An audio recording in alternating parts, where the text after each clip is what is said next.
Saya sangat khawatir dengan gejolak alam yang terjadi di mana-mana seperti bencana, musibah, dan peperangan, konflik, serta kekacauan politik, dan secara pribadi menolak teori seperti ini. Karena teori seperti ini adalah kekacauan dalam berpikir.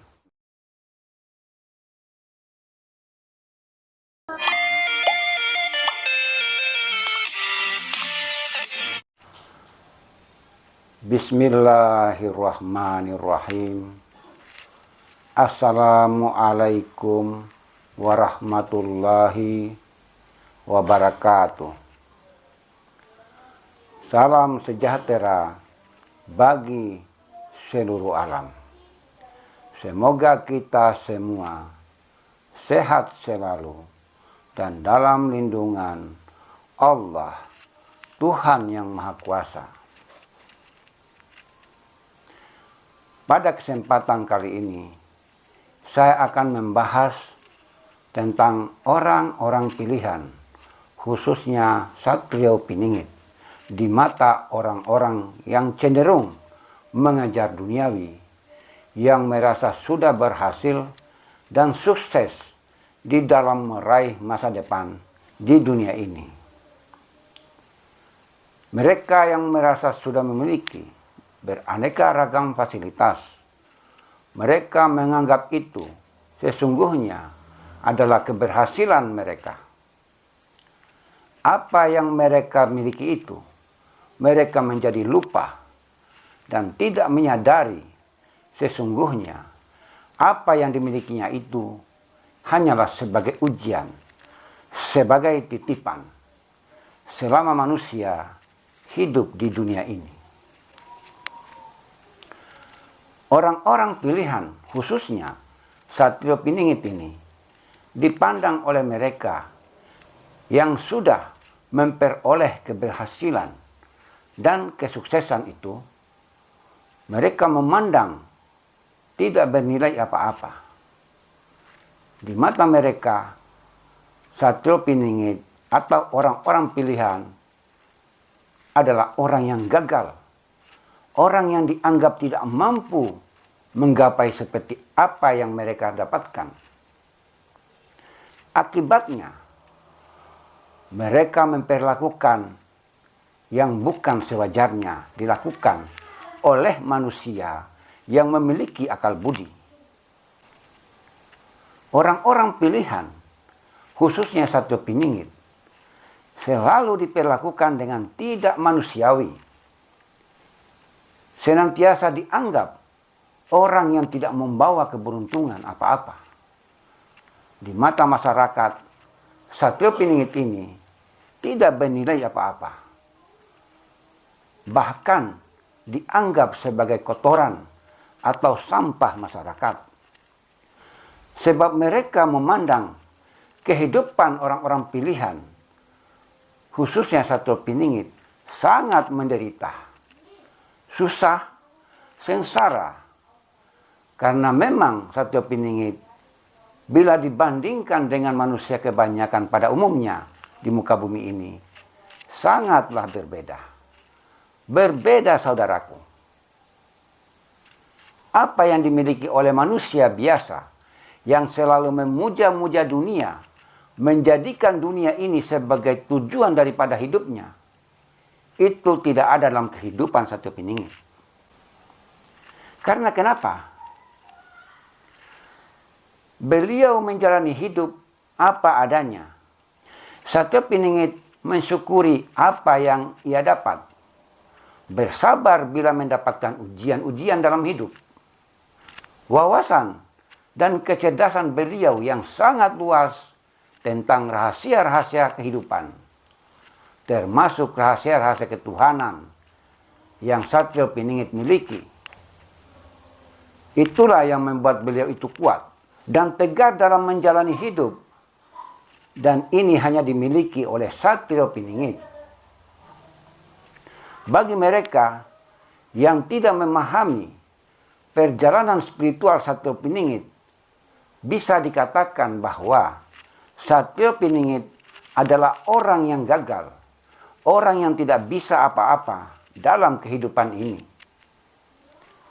Sebab mereka senantiasa membanding-bandingkan antara yang kaya dan yang miskin. Dan ini sudah menjadi penyakit masyarakat di zaman modern atau di akhir zaman ini. Satrio Piningit selalu diperlakukan dengan tidak manusiawi. Beliau diperlakukan sesuka hati, dihina, difitnah, direndahkan, dan seterusnya. Padahal manusia itu sebagai makhluk sosial, yaitu makhluk yang paling sempurna di muka bumi ini. Sedangkan kesempurnaan itu ialah akal budi. Akal budi, saudaraku, itulah yang dikatakan manusia itu sempurna, yang tidak dimiliki oleh makhluk-makhluk lain di muka bumi ini. Seperti misalnya binatang, hewan, dan lain sebagainya. Sehingga apa yang mereka lakukan itu wajar. Namanya juga mereka bukan manusia. Mohon maaf, wajar mereka melakukan itu. Menyerang yang lain, menghancurkan yang lain. Itu wajar bagi dunia binatang. Wajar kalau bagi dunia binatang, karena mereka tidak dibekali akal budi. Mereka tidak berpikir, andaikan hal itu, posisi mereka sebagai seorang Satrio Piningit, kemudian mereka diperlakukan seperti itu. Sebagai manusia yang punya hati nurani, saya secara pribadi memandang sangat menyakitkan. Hanya karena kemewahan dunia yang menyilaukan. Lalu kemudian nilai-nilai kemanusiaan yang semestinya dijaga serta dijunjung tinggi telah diabaikan di muka bumi ini. Hanya karena sudah memiliki keberuntungan dan kesuksesan. Sementara keberuntungan itu bila dicari atau digali sumbernya, tidak lain asalnya keberuntungan itu atau kesuksesan, yaitu datangnya dari Allah, Tuhan yang Maha Kuasa, saudaraku, yang pada hakikatnya hanyalah titipan. Namun demikian, bagi mereka yang sudah terlena dengan kemewahan dunia yang menyilaukan, mereka menjadi lupa dari mana sumbernya apa yang mereka miliki itu sebagai keberhasilan dan keberuntungan itu. Sesungguhnya semua yang dimiliki itu adalah sumbernya dari Allah, Tuhan yang Maha Kuasa. Sebagai bukti, semua makhluk yang bernyawa pasti mengalami kematian. Dalam proses ini, semua yang dimiliki selama dia hidup, selama dia kuat, akan ditinggalkan. Karena dia menjalani proses yang sedang diproses oleh alam semesta. Yaitu, ada kelahiran dan ada kematian. Ini menunjukkan bahwa semua yang kita miliki di dunia ini hanyalah sekedar titipan. Jadi, kalau ini yang sudah menjadi tren di masyarakat, dijadikan suatu kebanggaan di masyarakat, saya pribadi sangat khawatir. Saya sangat khawatir. Apa yang saya khawatirkan dalam hal ini? Sebagai orang awam yang tidak memiliki pengetahuan tentang ilmu spiritual tingkat tinggi, seperti yang diketahui oleh mereka yang di luar sana, yang menyebut dirinya sebagai orang yang sudah memahami tingkatan ilmu spiritual tingkat tinggi. Bagi saya orang awam, saya sangat khawatir, saudaraku, tentang keadaan seperti ini, tentang kondisi seperti ini. Yang saya khawatirkan itu apa? Begini, saudaraku, mari kita bahas masalah ini. Dari mana manusia ini? Untuk apa? Kemudian kenapa manusia bisa hidup di muka bumi ini? Mari kita bahas masalah ini agar menjadi jelas. Jadi saudaraku, seperti yang sering saya sampaikan di video saya sebelumnya bahwa manusia ini berasal dari 4 unsur atau 4 elemen yang namanya tanah, air, angin, dan api. Sedangkan 4 unsur ini atau 4 elemen ini atas kehendak Allah, Tuhan semesta alam, maka menjadi bahan dasar terbentuknya alam semesta, sehingga alam semesta ini ada. Jadi, alam semesta ini terbentuk dari 4 unsur atau 4 elemen. Sekarang, kita kaitkan antara hubungan 4 unsur ini atau 4 elemen ini dengan diri manusia. Di dalam diri manusia, 4 unsur ini atau 4 elemen yaitu unsur tanah, unsur air, unsur angin, serta unsur api. Atas kehendak Allah, Tuhan yang Maha Kuasa, sehingga jadilah yang namanya manusia atau yang disebut makhluk. Jadi, kalau tidak ada 4 unsur ini di dalam diri manusia, maka manusia itu tidak bisa jadi. Dalam artian, manusia tidak akan ada di alam nyata atau di alam dunia ini. Manusia itu tidak bisa jadi. Tidak ada itu yang namanya manusia. Kalau menurut saya secara pribadi, seperti itu. Kalau bukan karena dari 4 unsur atau 4 elemen ini. Jadi saudaraku, berdasarkan rumus seperti yang saya katakan tadi, yaitu antara alam semesta dengan diri manusia, termasuk yang ada di dalam diri satu peningit, sebagai manusia pilihan, sebagai walinya, sebagai kekasihnya, yang memiliki keilmuan yang sangat luas, terutama tentang ilmu kegaiban, ilmu-ilmu ketuhanan. Saya sangat khawatir saudaraku, bila penyakit masyarakat yang saya katakan tadi, yaitu senantiasa mengutamakan pangkat, jabatan, harta, serta kemewahan dunia yang menyilaukan, dan lain sebagainya, sebagai ukuran dibanding rasa kemanusiaan yang seharusnya dijunjung tinggi oleh manusia yang memiliki akal budi. Ketika sifat-sifat yang mulia sudah tidak lagi dilakukan oleh manusia, dengan kata lain, sudah diabaikan dan yang dilakukan adalah sebaliknya. Saudaraku, saya khawatir. Sebagai orang awam, saya khawatir dengan gejolak alam yang terjadi akhir-akhir ini. Saya sangat khawatir dengan gejolak alam yang terjadi di mana-mana, seperti bencana, musibah, dan peperangan, konflik, serta kekacauan politik, dan lain sebagainya. Karena, kalau menurut saya secara pribadi, tidak ada akibat bila tidak ada sebab. Artinya apa? Kalau menurut apa yang saya pahami tentang apa yang dialami oleh manusia di muka bumi ini, bukan karena kebetulan, baik yang bermanfaat maupun tidak. Itu bukan karena kebetulan. Kalau ada yang mengatakan bahwa apa yang dialami oleh manusia itu, baik itu kebaikan atau keburukan, semua itu terjadi karena kebetulan, saya sebagai orang awam, secara pribadi, menolak teori seperti ini. Karena teori seperti ini adalah kekacauan dalam berpikir. Sebab secara tidak langsung menganggap tidak ada Tuhan di alam semesta ini sebagai pengendali atau sebagai pencipta alam semesta. Sehingga mereka beranggapan bahwa semua yang dialami atas diri manusia itu adalah kebetulan.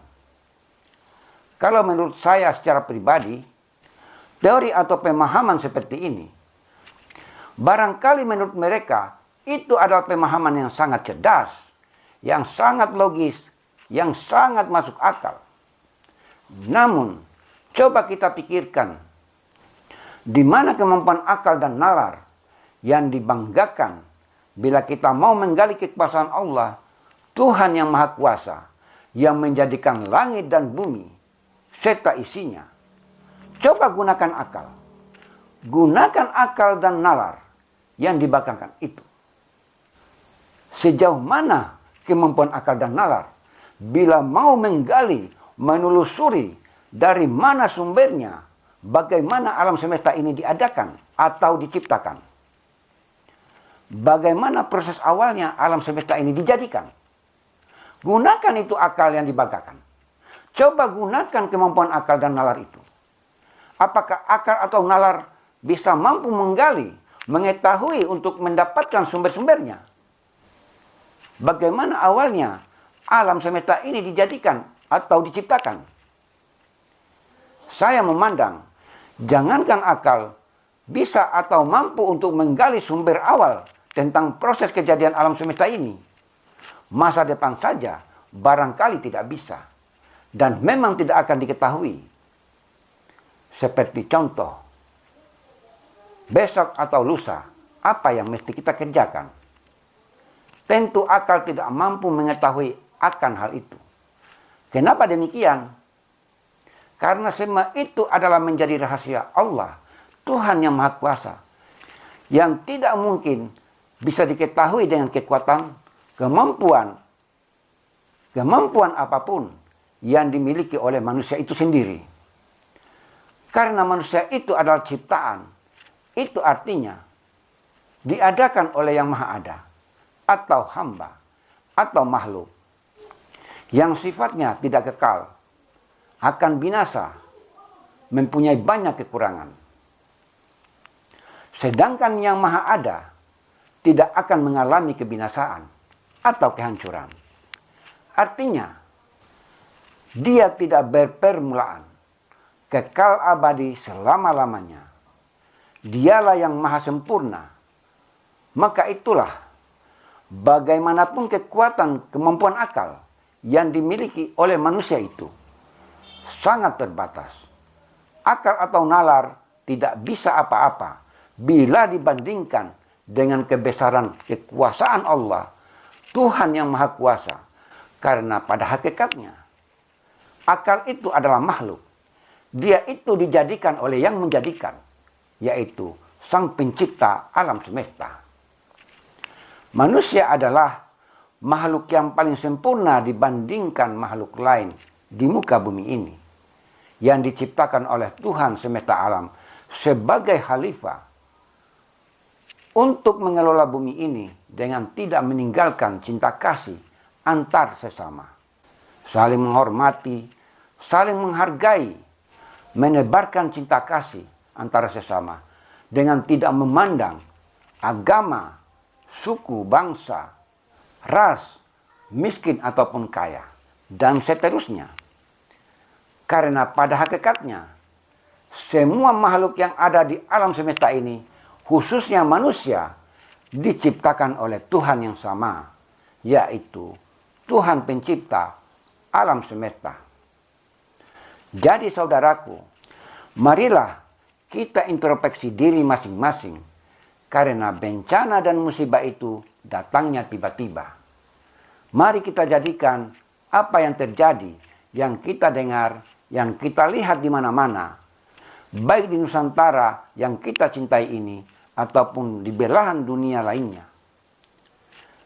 Dengan berbagai macam bencana dan musibah, serta konflik dan kekacauan politik yang terjadi akhir-akhir ini, mari kita jadikan sebagai pembelajaran agar kita mengintrospeksi diri masing-masing seperti yang saya katakan tadi.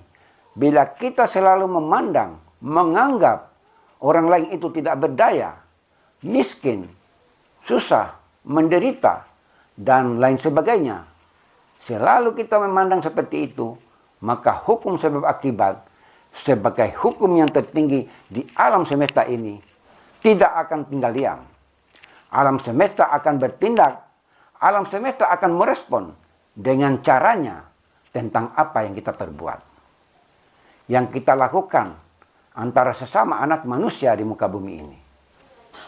Yang diciptakan. Sebagai makhluk yang diciptakan oleh Allah, Tuhan semesta alam, yang diberikan akal dan pikiran dengan tujuan supaya bisa membedakan mana yang baik dan mana yang buruk. Alam semesta akan merespon, saudaraku. Alam semesta akan merespon, saudaraku, dengan apa yang kita lakukan, apa yang kita perbuat di muka bumi ini. Bila kita melakukan hal-hal yang positif, hal-hal yang baik, yang bermanfaat bagi diri kita dan orang lain, maka berkah itu yang akan diturunkan oleh alam semesta atas kehendak Allah, Tuhan yang Maha Kuasa. Berkah itu akan turun dari langit kepada manusia, dan bila sebaliknya, maka malapetaka yang akan menimpa. Kiranya apa yang menjadi pembahasan kali ini, mudah-mudahan bisa diambil manfaat dari pembahasan ini. Mudah-mudahan kita selalu diberi kesehatan, diberi keselamatan, diberikan kemudahan dari segala urusan, dijauhkan dari segala macam mara bahaya, serta semoga kita selalu berada di jalan yang diridhoinya. Demikian, bila bermanfaat disimpan, dan bila tidak, lupakan. Karena kebenaran yang hakiki itu hanyalah milik Allah, Tuhan yang Maha Kuasa semata. Sekian, wassalamualaikum warahmatullahi wabarakatuh.